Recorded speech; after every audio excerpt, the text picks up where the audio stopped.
often come up, that I hear and I ask myself in. We go through the whole 48, wow. We'll go through the 26 hours of Yom Kippur. How do we make that atonement last? Yeah, we come into the Yom Kippur all geared up, and then, right away, the next day, it's could be back to normal. How could this be? I'd like to share with you some perspectives on how to make an atonement that lasts.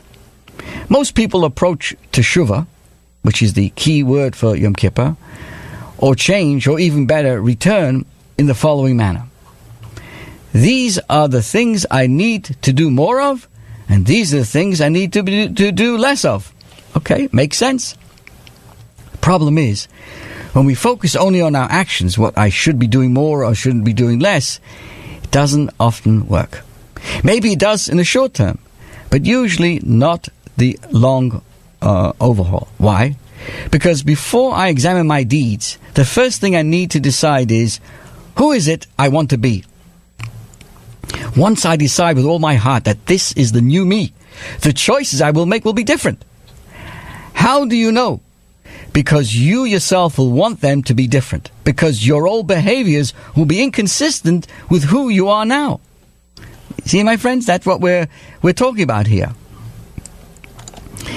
And this is one of the cornerstone teachings of the Baal Shem Tov, which is that you are where your thoughts are. Imagine you want to go to a new place. There are two ways to get there. The first way is to schlep all your belongings there. The second easy way is to go there and then send for your stuff. The first process is extremely labor intensive. You're going places and you're schlepping along all kinds of garbage. The second process is much easier. I just pick the place. I want to go there, and there I am, and then I'll send for other things. Use these precious days that we have to craft that vision of a better you, and then let your deeds paint the portrait of who you are now. A second idea, and how to keep the spirit of Yom Kippur beyond the evening, the blowing of the shofar, and the race home. It is said, to err is human, to forgive is divine. Each of us has the capacity to fuse the human with the divine. You may be familiar with these words penned by Ernest Hemingway in his famous work, A Farewell to Arms. The world breaks everyone, and afterwards, many are stronger at the broken places. Yes, while life may break us, it's what we do with the pieces that matters most. Think of atonement as a circle. In fact, the word for forgiveness in Hebrew is mechila, which is related to the word machol, meaning circle. I hope you agree with me, Dr. Kilshevsky. Life is a circle, encompassing all of our relationships, deeds, and experiences. With the occurrence of a negative action, the circle is broken. With one's atonement, the break is mended. When the circle is again complete, we are now embraced by the wholeness of God and all of His creations, of which you are indeed an integral part. The gift of a lasting atonement is the birth of hope. It takes far greater effort to rebuild a relationship after it was fractured than to build it in the first place. But when you succeed, the rebuilt entity is so superior that it can never be broken again. As the famous Rabbi Kotzker said, there's nothing so whole as a broken heart. Another idea as we forge forward and prepare ourselves for Yom Kippur.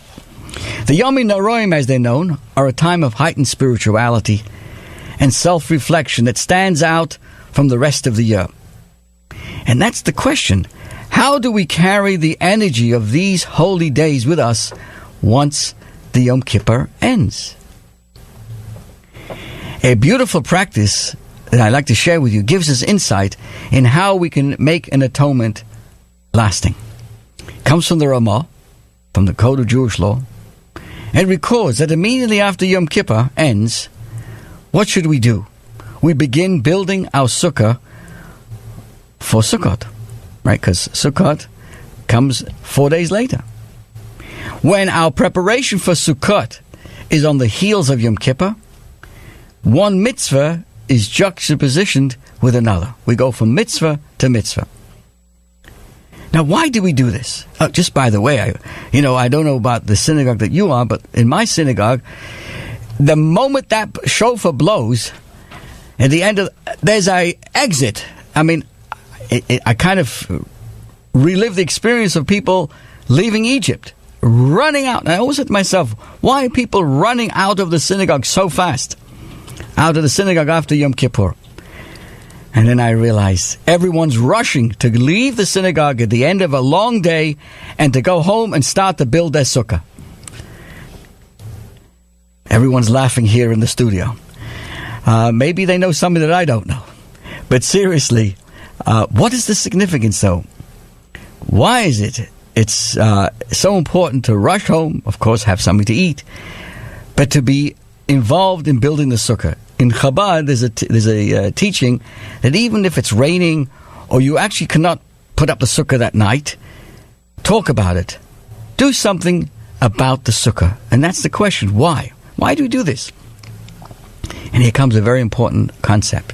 Because the sukkah reminds us of what God put us on this world to do. Of what we were saved for at Yom Kippur. Listen carefully, my friends.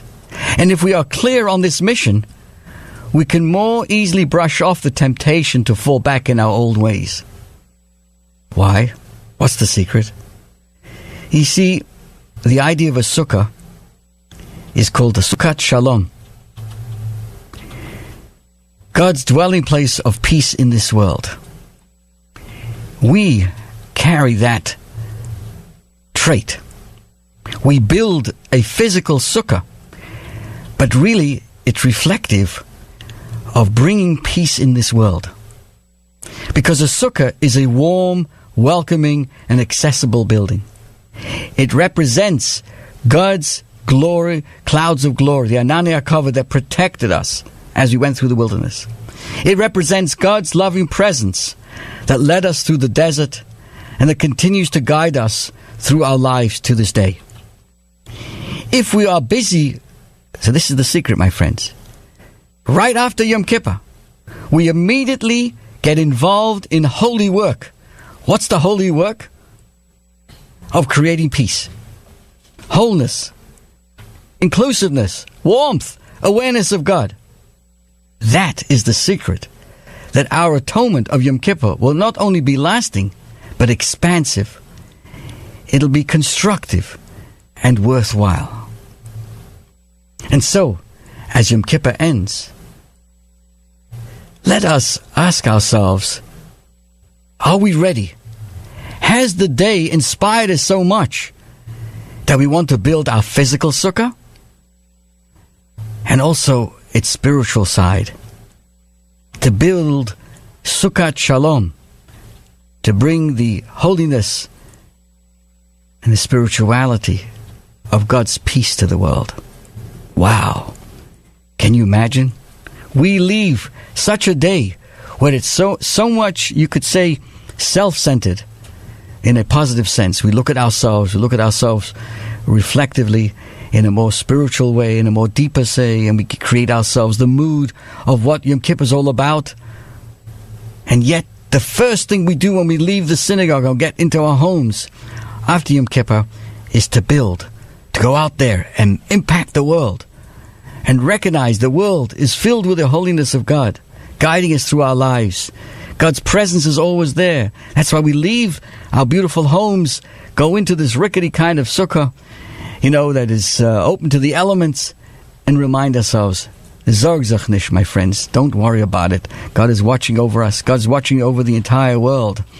And that is why we immediately end Yom Kippur by either talking or actually doing something to make the world a better place by building the Sukkot Shalom.